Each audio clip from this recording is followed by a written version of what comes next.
Hello hi guys. आपल्यातल्या खूप साऱ्या लोकांना लूज पावडर आणि कॉम्पॅक्ट पावडरमध्ये काय डिफरन्स आहे हे माहीतच नाहीये. चला तर आजच्या व्हिडिओमध्ये मी तुम्हाला तेच सांगणार आहे, difference between loose powder and compact powder. सगळ्यात पहिले आपण बघणार आहोत लूज पावडर. लूज पावडर हिच्या नावातच आहे लूज पावडर, अर्थातच लूज फॉर्ममध्ये येते. लूज पावडर ही लूज फॉर्ममध्ये येत असते आणि आपण तिला विदाऊट फाउंडेशन नाही यूज करू शकत. म्हणजे जर सपोज तुम्ही पहिले फेसला फाउंडेशन अप्लाय केला असेल तर त्याच्यानंतर तुम्ही फाउंडेशनवरतून लूज पावडर यूज करू शकता.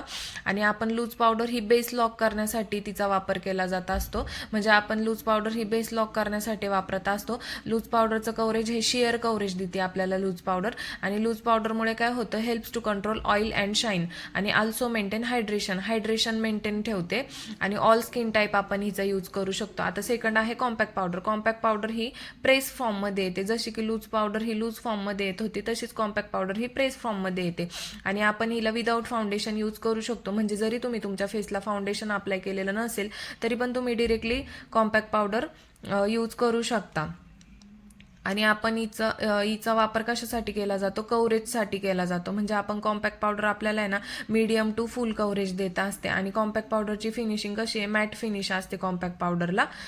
तेच लूज पावडर आपल्याला शेअर कव्हरेज देत असते. लूज पावडरमुळे आपल्याला फुल कव्हरेज नाही भेटत, तसंच कॉम्पॅक्ट पावडरमुळे आपल्याला काय भेटतं, मीडियम टू फुल कव्हरेज भेटत असतं. आणि आपण हे कॉम्पॅक्ट पावडरचा वापर ऑइली आणि कॉम्बिनेशन स्किनला करू शकतो. म्हणजे best for oily combination and normal skin.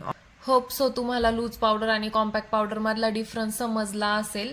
अशाच अजून इन्फॉर्मेशनसाठी मला नक्की फॉलो करा आणि व्हिडिओ आवडला असेल तर व्हिडिओला लाईक करा. थँक्यू.